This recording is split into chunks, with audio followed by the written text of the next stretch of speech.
動でお風呂を沸かします。 Hello, and welcome to another episode of No Such Thing as a Fish, a weekly podcast coming to you from the QI offices in Covent Garden. My name is Dan Schreiber. I'm sitting with James Harkin, Andy Murray, Anne Miller, and a special guest today. It's Victoria Corrin Mitchell, who joins us because our three Elves have been on Only Connect, battling it out in the big competition. They've got their quarterfinal match coming up this Monday, the 23rd of February. And so we thought we'd get Victoria in to reveal how little she knows in advance of the Elves' possible exit from the series. I understand. Don't worry. It cuts both ways. You can laugh at what I don't know. Yeah, okay. So once again, we have gathered around with our 4 favourite facts from the last 7 days, and in no particular order, here we go, starting with Victoria. My fact is that the actor Charles Hawtrey hoarded bedsteads in his house, thinking that one day he would make his fortune from them. That's so good. So, okay, Charles Hawtrey, massive British comedy actor. Carry On films, that was a big thing for him. Charles Hawtrey was particularly known for the Carry On films. I don't know if he ever did anything else. He had a very particular acting style. Let's just say it was good news for him that the Carry On films came along. Because even though he was wonderful, an extremely talented, very funny man, I don't know if people clamoured to see his Hamlet.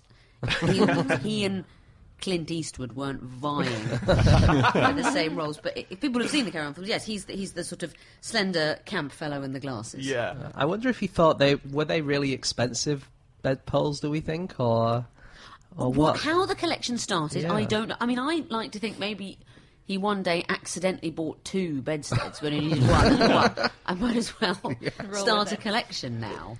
And he's come up with that. He did like a drink.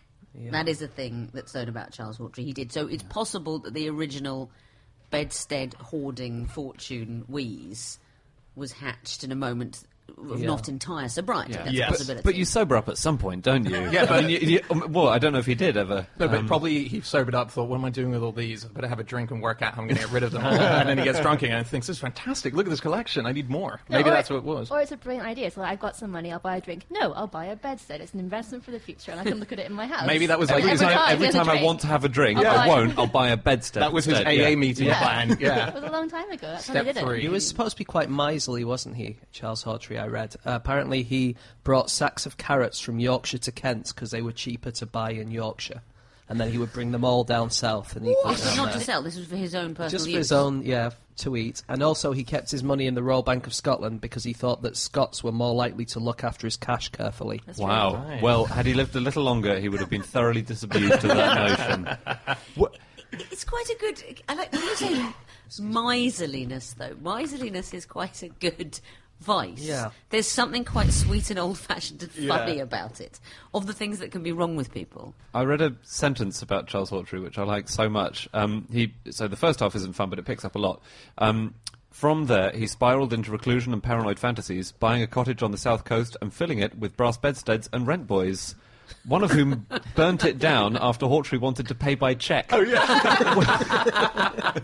You see, now that's where a brass bedsteads are a better investment than, for example, first folios of Shakespeare. Because if a rent boy is going to burn your house down as an act of payment revenge, it's the bedsteads that are going to come out unscathed. Right. It's just going to be ashes everywhere and hundreds of beds. Gleaming in the remains, the bedsteads. His chequebook stub must have been amazing, because you have a little stub, don't you, to write what you've been spending the money on, you know the so end it of the just month. went bedstead, rent boy, bedstead. He was quite macho, though, Charles. There's something I read about him. I don't know very much about him at all. I was just a big fan of him in the films, but that he used to get drunk and play cards on set. And that does make you think of sort of Oliver Reed or Robert Mitchum or something. When you think about like a drunken, gambling, card-playing actor, you don't think of Charles Hawtrey, do you? You think of him sort of sorting out his kind of butterfly collection. But no, so I wonder if his carry-on persona was just completely fabricated. Yeah. Okay, some stuff on collections and things like that. There's a guy called Chevalier Jackson who collects things that he retrieves from people's throats. Is he a surgeon? Actually, he's dead now. He's an old surgeon. And so he has nails and bolts and binoculars and a medallion that says "Carry me for good luck." Sorry, binoculars. Yeah, like a throat. miniature. That's the one. Oh, okay. Yeah, I think They'd have like to be opera mini, wouldn't glasses they? or- Why have you all gone, miniature? Oh, yes. We're like, that you're always swallowing. Why would you... Actually, I've never seen a set of binoculars so small that I've thought to myself, I could swallow that. Yeah. That's a I good think you point. get ones that you can fold up as well, can't you? Yes. I don't well. know. Just fold up and tuck in your cheek for safety. What was that thing about cheeks and hamsters that you found? then? So they x-rayed a hamster while it was eating, so they stuffed their food into these pouches. Their pouches go all the way back to their hips. So What? when they shove the food in, they just shove it, and the hamster pouch goes all the way back to their hips. Yeah, they're greedy things. That's Hamsters have extraordinary. hips. Like where their legs are. Yeah. I mean, Well, that's where I assumed they'd be, but it's... I think It all looks like mammals that. have hip bones, I would do say. Yeah. They all have- they all- Whales have hip bones, which I'm not sure if we mentioned on this podcast. No, I before. don't think we have. Well, sometimes- Whales have got hip bones. Yeah. And also, sometimes they'll grow legs, like a kind of yeah. a vestigial leg from the side of the body. Was it whales who... Yeah, so we knew they came on land at some point. Yeah. We didn't like it and went back to the sea. Yeah. So they I realised that. still can't get grew my head legs. around that. I don't... And then we're like, nah. So this guy's Chevalier Jackson. He says that parents who feed peanuts to children without molars should be hung, drawn, and quartered. He's very serious about not putting things down children's throats. Basically, he says people should chew their milk, by which he means, you put it in your mouth and you swish it around so saliva can get around it, and then you could drink it. Do many people... Well, I I suppose think he he would used to do know. that. Would people No, ever... you wouldn't choke on milk, I don't think. If it's off milk, you might. Yeah. He refused lumpy. to cheer on his football team as he thought it would damage his larynx. And he only ever ate postage stamp size sandwiches for lunch. How many did he have? Why do they sandwich? Were they huge stamps that he had? Novelty. The commemorative one. There's a tiny slice of bread with a single lettuce leaf in between. There's another guy, a librarian called Graham Barker. He has the world record for collecting belly button fluff. How hotly contested is this record? No one else admits to I it. don't imagine there are many submissions every year. Well, it's true. Right. Does he turn up and defend his title? Well, against he's been people? doing it for 26 years, so if you want to start now, it'll be a long time before you catch up. Is it all his own? It's all his own, yeah. Oh, it's his Because, own. I mean, I reckon you could beat the record pretty quickly with a door-to-door roundup. Wow. Yeah, you could do a Kickstarter for it, couldn't Yeah. you? So this guy, Graham Barker, who says he is not obsessive, vows to continue until he is no longer capable. You have to say it's not obsessive. He says he harvests it every night and places it in a clay pot. Harvests. Because normally harvests provide nice things like grain. Well, apples. That's an annual harvest festival. People sing celebratory songs. I think probably the new thing to collect is data about yourself. That's yeah. It's a huge trend, isn't it? People have charts. You can wear smartwatches and things that measure your blood flow and your energy and your calories and your expenditure. Your And steps. your steps, everything can be just laid out so neatly. It's hard to imagine anyone wanting to buy that off you in the future, though. That's true. Google. Yeah. Yeah, But maybe that'll be, instead of the collected letters, it'll be the collected glucose expenditure of P.G. Woodhouse or whatever that we'll see in shops. Do you know the last thing Charles Hawtrey did? No. Oh, yeah. He know. threw a vase at his nurse who asked for an autograph. That was his last act. Yeah, but if he's dying, you shouldn't really bother a poor man. I mean, she said it was an autograph. It was an autograph on the bottom of a piece of paper that said, "I leave my nurse everything."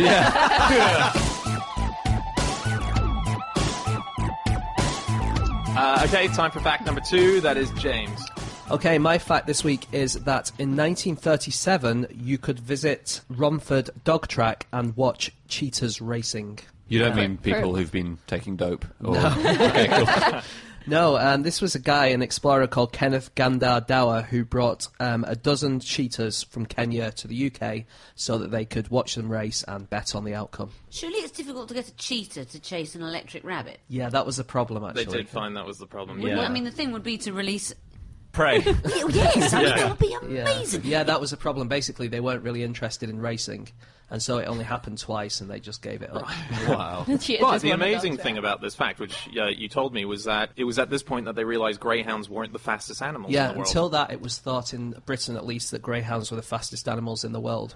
But then they Really? brought the cheetahs in, and they just shaved so much time off their records that they realised that the cheetahs were faster. Well, the cheetahs, they could hit 68 miles an hour. Sorry, 65 miles an hour and 43 for the greyhounds. I think they can go up to about 100 kilometres an hour. And Right. it was often thought that that was impossible, and maybe it was a myth because it was only one ever study that ever proved that.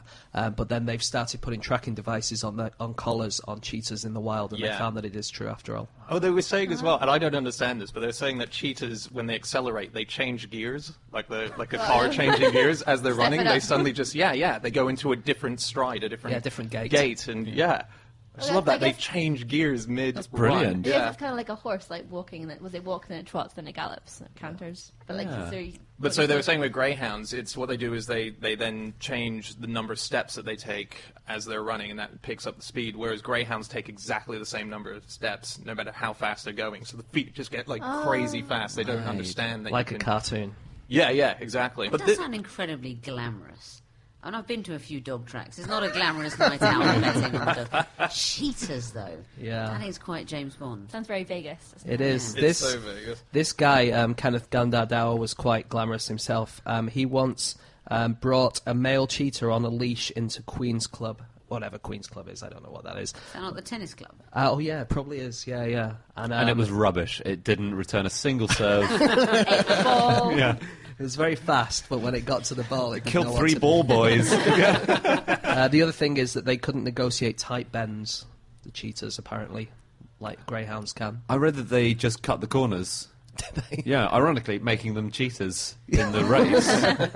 And they were marketed as cats v dogs, which is such a great That's a good idea. idea. You know? Were they racing against greyhounds? Yeah. Sometimes. So you'd Oh, have I see they were racing against each other. You have 5 greyhounds and then 1 cheetah, and so the greyhounds, I think, all chased after the hare, and the cheetah did it a couple of times, but then it quickly realised this is a mechanical hare. Yeah. There's nothing Well, in quite Were that. the often what greyhounds happened- not freaking out that there was a cheetah next to them on the new track? bread. That'd be petrifying. But what happened, the cheetah would often kind of just stay at the back and be like, oh, I'm not really bothered, and then something would catch its eye, and then it would speed up and then go miles faster than the greyhounds.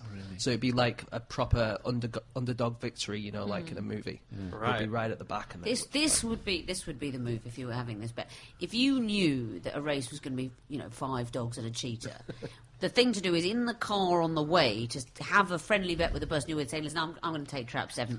I love it. I want trap 7." my lucky number. And you have the person would be all right because obviously if they've got 6 spots and Yeah. you've got 1, you're in great shape. So you'd have the bet, and then when you got there and they saw it was a cheetah, they'd feel tricked, and then you'd sell the bet back to them for a huge sum. Oh, yeah. And then the dogs would all race off, and the cheetah would go, "Well, I can't be bothered with it." I mean, that's a win-win. It's what they call Yeah. going all green. You're betting and laying at the same time, so every outcome is successful for Yeah. you. You could definitely negotiate a position where you're winning whatever, just because you know there's a cheetah in Yeah. the race. This is that thing about winning both ways. I read about this guy called Brian Zembic, who bet his friend, Brian Zembic, Yeah, Brian yeah. Zembic, he bet his pal $100,000 that he would get breast implants for a year. And he did it, gosh. but he still has them. This was about 8 years ago. But, he's But this reali- was the moronic thing about... This is what I want to say to Brian Zembic's friend. This is exactly the kind of proposition bet you have to never take. Prop bets, which is, on certain sort of outcomes that might be under a person's control. You can take a weight loss bet, certain sort of thing. Whether or not someone will get breast implants... He just will get them. If you bet him enough money. The guy says, "I bet you, bet me I won't do that." I think this is a Yeah, ridiculous... because I think what happened here basically is they've paid him to do it, haven't they? Because, like Yeah. you say, if you give him enough money, he will do it. And they've just found the price that They he'll can Well, do do it it. you for- have a lot of that, yes. I want a better guy, but it's not really a bet. James Dempsey, Flushy they call him, he's a very good poker player. But I had, as it were, a bet with him that he wouldn't turn up to the World Series of Poker wearing an outfit that I'd selected for him from the mall. And he accepted the bet. But the things we both knew, I can't remember what we bet, $500 maybe. I knew he would wear anything for the money.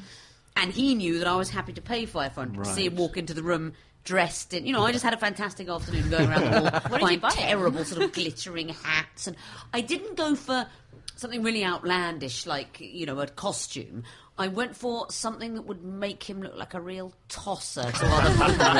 So I think it was like a T-shirt with a straight flush on it, and a sort of Vegas tourist hat. But also, he also had to factor in, it's a $10,000 tournament, and he needs to have the sort of peace of mind to sit down dressed like that and have everyone think he's a real idiot and play anyway. But that's a different, because there's prop bets, the famous ones, the ones that are always great are the sort of the trickster gamblers, like Titanic Thompson and, Amarillo Slim, and people who tricked people into bets that weren't really what they sounded like. So the famous, for example, Titanic Thompson once, he bet with a guy, there was a watermelon truck was going past, and he bet how many, I reckon there's, 40 watermelons on that truck, and the other guy said, 100. But of course Thompson had paid the man to drive past at that moment with the watermelons on the truck. Or Amarillo Slim had a lot of them. He had a bet once, he bet a golfer that he could hit a golf ball further than him, and the guy, he'd never met this person, but he's like, what kind of idiot is this? And he bet, and Slim said, but I'm choosing the golf course, that's fine. But they chose their own course, so the golfer picked his favourite course, he hit the ball, and then they went to Slim's choice, and it was a frozen lake. So of course he hit the ball, and it sort of skittered for miles, and that kind of thing, that's rather beautiful. Someone's just been done, they haven't looked at the small print. Okay, that's enough facts. Let's have an advert. All right. This is to remind you that today's instalment of No Such Thing as a Fish is sponsored by Squarespace, the website builder that makes it very easy to build a website. They have beautiful templates, 24/7 support, and e-commerce, which means your work will speak for itself. So you can give your story a voice at squarespace.com, and if you use the offer code FISH, you will save 10% off your order. 10%. 10%. Do we have any facts about 10%?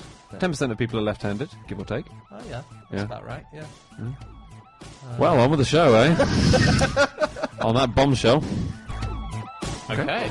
Time for fact number 3, and that is Anne. Yep. In 2010, the US military built a supercomputer out of 1,760 PlayStation 3s. Wow.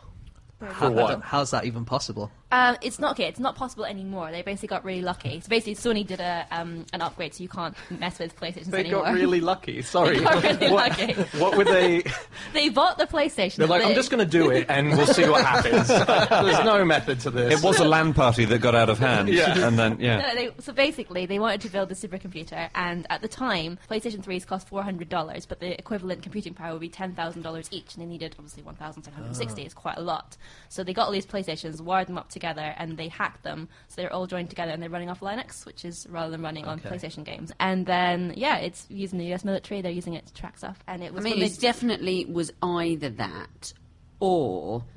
Someone said to that department, I see you've ordered 1,700 PlayStation 3s. Supercomputer? They went, that's because we're making a supercomputer. And then they had to do it, which would be brilliant. But when they did it was the 33rd biggest computer in the world when they completed it. Really? Wow. I saw a list of the 500 fastest supercomputers in the world.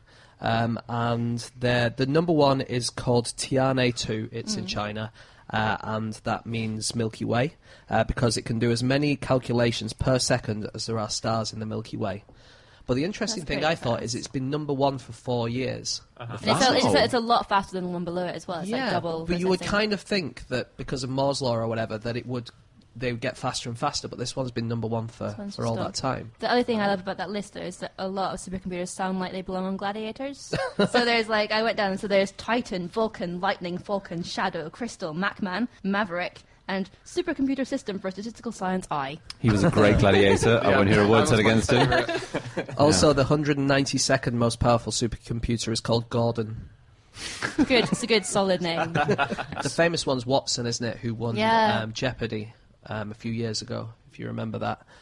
He obviously doesn't do that anymore, and so he's now he's working as a chef, coming up with new dishes. So he takes all of the different all the different dishes and all of the different ingredients, and he mixes them up, and supposedly uses his intelligence to make new dishes. What does he come up they're with? awful. I bet they're terrible. How does that differ from a 7-year-old? Well, it differs in that it can't do it very well, and a 7-year-old probably can. There was an article in New Scientist, and they tried to get some of the dishes that it had.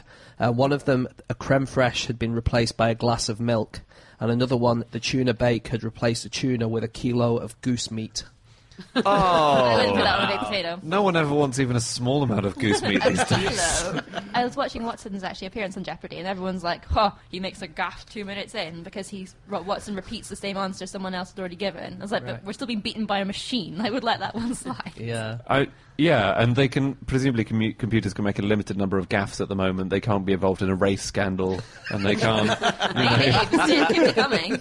That's when we'll know we'll have artificial intelligence. Is when the first computer is forced to resign over an indiscreet late night tweet. I read I started looking into PlayStation. So, okay, here's a really odd thing I found out. Grand Theft Auto. I don't know if you guys know that. made in Dundee. game. Yeah. Is it? Okay, so Grand Theft Auto 5, officially so far, just up until this point now, is the most successful franchise ever. More Think than of One anything. Direction? What, One sort of Direction, Harry the Beatles, Potter, Harry Potter, Lego. anything. Grand Theft Auto 5, when they released it, on the opening 24 hours, it sold 500 million copies. What? 500 million pounds worth of copies. Yeah, not yeah. 100, not 500 million I'll copies. be one person in 12. Yeah. I thought so. Everyone Yeah. in the world. In 24 hours, and that makes it officially the Fastest. biggest franchise. I saw something great yesterday. You know Playmobil, these little plastic toys. The fastest selling Playmobil of all time came out last week, and it was a Martin Luther Playmobil toy. Martin Luther. Yeah. Oh wait, no. Martin Luther, Yes, the the- extreme Protestant.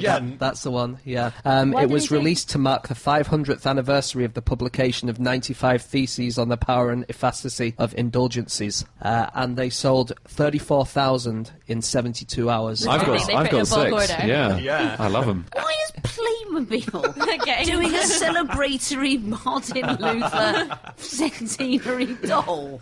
I mean, do they do a lot of They're historical branching dolls, out. or just someone there absolutely bloody loves them? The new chief executive's a massive fan of Martin You're a Luther. great, great nephew. I like the new Farmyard range, but We're going to make a million plastic Tyndall Bible translations. and it's worked. It's amazing. I know. I saw an amazing. There's a movie shop around the corner in Covent Garden, and they have all the kind of just classic movie merchandise and toys, a lot of action figures. And there's an Apollo 13 toy there, and Apollo 13 is my favorite movie.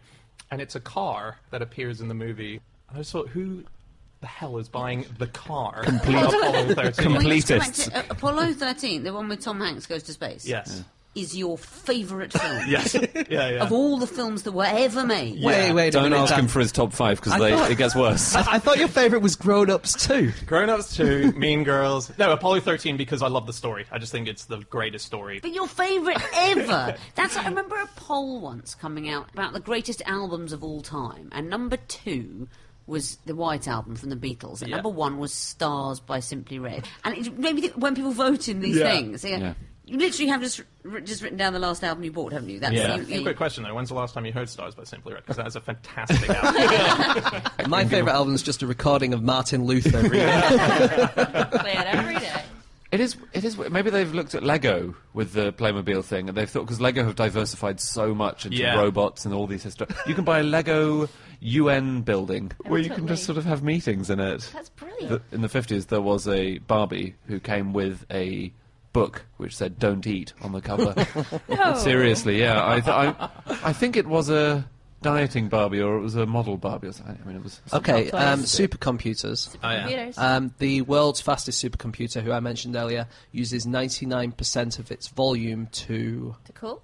keep it cool. Correct. I did And just only- go to the Museum of Computing, so I am Oh up yeah, on is that where you supercomputers. found this fact? Yeah, I went to the National Museum of Computing in Bletchley last weekend, and it was so incredible. If everyone's free, it's half an hour out of London. It's amazing, and they've got Colossus, which actually runs. They let it run, and we watched it go.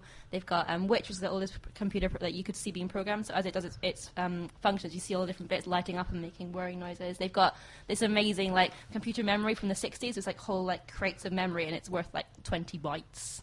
And it's just so it was amazing. I always think it's a bit sad the way the first great thing invented in some field is so rubbish. I think it's sad. It's like seeing very old buildings which were the absolute they were the best thing in defence It's like 500 when you years look ago. back to your first boyfriend, isn't it? And you think, at the time, that seemed so exciting. That was like someone to send me a Valentine's card, and you go, wow. But then you look at the later upgrades. Yeah. How did I? Yeah. We had Buzz Aldrin on Museum of Curiosity, Oh, yeah. and there was this amazing moment where we gave him one of those singing birthday cards, and he was, it was a Wallace and Gromit one. He just opened it, and the point that we had for him to hold this and open it was that there was more computing power in that card than there was in the lunar module. You're just trying to make him feel bad about himself. Well, yeah, he You was could pretty have gone pissed on off the with greeting that. card. He threw the card onto the table. He went, "Can this card land on the moon?" Oh, okay, sorry. I mean, it can. You just have you put Throw it. it Where really you far. get it can. I mean, it can land on them, not to make him feel worse, but yes, it can. Yeah. My other favourite video game fact is that in 2014, a goldfish played Pokemon. What? Which I'm totally going to train up the office goldfish. So, I don't know what that sentence means. So Pokemon's a video game where do you remember Pokemon like in the 90s? Yes, like little but Goldfish monsters. didn't play it. No, it did. It did. It didn't. I think it knew what it was doing. They put it in a tank, and it had a webcam. So if it swam left, the character went left. If it went right, the character went right. And apparently, after the first few hours, it was reported the goldfish had chosen his first Pokemon, a Charmander. He'd named it AAAABBK and won a fight against a Squirtle. That doesn't mean it was playing Pokemon. Maybe it knew. It was swimming about. But it's not got and- any hands, so it would need some sort of motion detection. To That's play probably anyway. right. Inside its head, it was going, damn my lack of hands, I would have chosen a better name than AABBK. My name is Terence. I crave Pokemon. Okay, time for our final fact, and that is Andy. My fact is that in 1552, a man in England managed to shoot himself to death with a bow and arrow, which I think is a Darwin Award before the fact. How on earth is that even possible? Well, his name was Pert, Henry Pert, and he was a gentleman. He lived in Nottinghamshire, and he was trying to fire an arrow straight up in the air. History doesn't record why, unfortunately, but he drew the bow to its full extent, and then the arrow lodged. And while he was leaning over to look, it managed to unlodge itself, and he died the next day, unfortunately for him. The next day. I mean, he didn't. Yeah, I mean, An arrow you know, in his head for 24 hours. yeah, but it's quite an achievement, because obviously with handguns, accidents happen, but with a bow and arrow, you have to be doing it quite badly wrong to kill yourself that way. Yeah. Yeah, but that's the thing. Coroners in the Middle Ages have recorded 56 accidental deaths from people at archery who were standing too close to the targets, or who just went and collected arrows at the wrong time, which had already been fired. I think it's a bit unfair to say that the people were standing too close to the targets. It's more the guy who shot didn't hit the target, really. Yeah, I mean, it depends how bad the archer was. You're right. Yeah, Do maybe. you remember the Olympics? There was an archer who was, like, a very famous celebrity, Gina Davis. Gina Davis So from Thelma and Louise. Yep, she didn't quite make it into the Olympic team. She placed 24th out of 300 people I competing. mean, that's, to go I into the didn't team. quite make it onto the Olympic team. Do you know, I think if there's a linking theme to this episode, it's the sort of tragedy of the transience of an actor's life. I mean, you've got Charles Hawtrey hoarding the bedsteads, Gina Davis desperately trying and failing to make the Olympic archery team. I mean, you even do- the supercomputers branched out into cookery. Yeah, that's true. You do realise this isn't Only Connect. We're not looking for a link between all. You desperately been sitting there going, what the hell is this? I have her onto the fourth thing. I want to go next. Still 1 point available. So some mortality things. There was a Greek philosopher called Philetus of Kos who studied erroneous word usage so intensely that he wasted away and starved to death. But we all do know somebody like that, Yeah, you can't leave till you get the sentence right. Somebody who's such a pedant. They Why are would you rather looking at not- me, Andy? Someone. Captain Panino. Oh, yeah, James won't let us say panini because it's a plural. You have to say one panino. If you order a panini, he will make you eat two of them. Yeah. That's why we're also fat. Oh, you would say you order a panini? A panino. I would say, Oh, no, you say no, I'm sorry, you can't say a panini. That's okay, all right. Finally, someone who It's been agrees. going on for about 4 years. yeah, no. Oh, thank you. Feel so plural to you. Would you say, can I have a panino? I do. James does. I You think see, here... no, I would be trapped between not wanting to be grammatically incorrect and not wanting to sound like a wanker. So That's the problem. I think I'd have to find some middle ground. Yeah. See, this is the kind of argument we have today. James is wasting away at the moment because Why are you we're having wasting away lots in in a a row. garret? I Yeah. found some stats in Australia. Contact with a hot water tap is more deadly than a venomous spider in Australia. Depending on what's in Again, the water. I'm sorry, but if you're a man that will go into a sandwich shop and say, I want a panino, I'm going to point out to you that it isn't. Okay. More people might die as a result, but that doesn't make the hot water tap more deadly than a poisonous You must have fire. seen the latest series of I'm a Celebrity, Get Me Out of Here, where they have to be Yeah. locked in a cage with a hot water tap. It's the big series back home. Australia's worst taps. Most dangerous tap this week. He's taken out 6 men. It's Wait, so what? So they would scold them to the point of death? Or? Yeah, basically that. Wow. Yeah, being scalded to death. Is it only Australia? Australia is the only place I have figures from. I've not heard this. This isn't like a cultural thing that I was No. told at school. No, I think it's more that That's- people think like bugs and things and sharks are really deadly, but actually the amount of people they kill. Yeah, is that's it, fewer than basically. like people who like to go very, over very lumber few baskets people and die of choke on venomous spiders in Australia because they have antivenom. Yeah. But I mean, isn't there a difference between a kill and stupidity? As in, like, the tap's not trying to kill. Like, That's a good point, actually. yeah, In the Middle Ages, they would have put the tap on trial as a deodand. as a witch. Yeah. Yeah. bread. As a Killing satanic people. object. If it kills someone. What was the word you said? A deodand. Is it? What's that? So it's like they would have trials in the Middle Ages. If like a bough of a tree had fallen on someone, they would put the bough of the tree on trial and. Yeah. So- I found a brilliant one on the QI talk boards that between 1658 and 1663 there were 4 deaths recorded in the parish of Lamplugh in Cumbria for the cause of death, frightened to death by fairies. That's an inexperienced coroner who wants to cover his back, basically. Well, they've changed the rules now that you can't die of natural causes in the UK. So they have to put something down on your death certificate. They Fairies, used to. yeah. Just Put Very- binoculars in the throat. Something. This is quite a nice thing. The first ever funeral flowers were 13,000 years ago, which I find Oh, wow. fascinating. So How would we know that? well, they found Stone Age graves. There's a Mediterranean culture called the Natufians. I'm sorry if I'm mispronouncing it to any Natufians listening. But they built the first cemeteries. So before that, there were only scattered bodies, which had been buried, but they were the first people where we found 100 bodies in the same place, so we think that's a cemetery. And archaeologists have found, I think, the remains of flower beds, which would have been around and underneath the bodies as well. So that's the earliest evidence we have for the use of flowers in a funeral ritual, if you like, which I think is amazing. I think that's rather nice, actually. And they were the first people who had a feast. The first ever feast was the Natufians, and it consisted of 71 tortoises. When I was a kid, in Hong Kong they used to tell us that it would be vertical burials Okay. for space.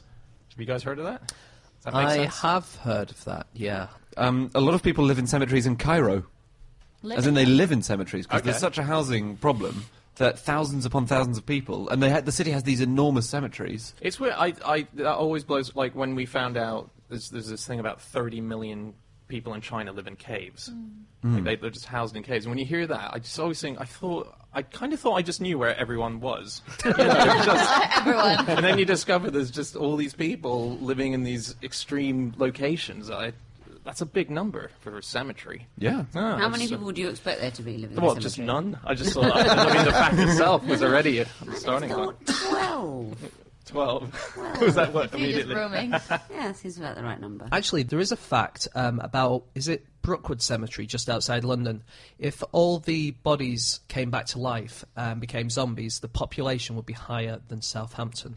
Really? Yeah, because so many Someone's people... really gone a long way to come up with that fact. I'm sorry, it was me. Mr. Panino. I mean, given the unlikelihood of all of the bodies coming to life, and here's my favourite fact about Southampton. Southampton once, and I think this was in sometime in the 80s or early 90s, Southampton came second in a poll of the most boring towns in Britain. Oh, yeah. So what's brilliant about that is it wasn't even interesting enough to be I mean, whatever won, there's something remarkable about that place. Yeah, Southampton's so boring. It's not even the most boring. That's brilliant.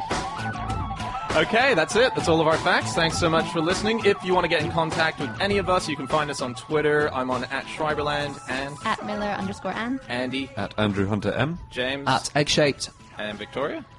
at Victoria Corrin, which isn't even my name anymore, but the new one is too long to change. So. Can you put just an M at the end? I put a name in my tweeting name. I mean, listen, you all talked about supercomputers and I pretended to know what they are and I don't. You probably can change your Twitter name, but I don't know how. So.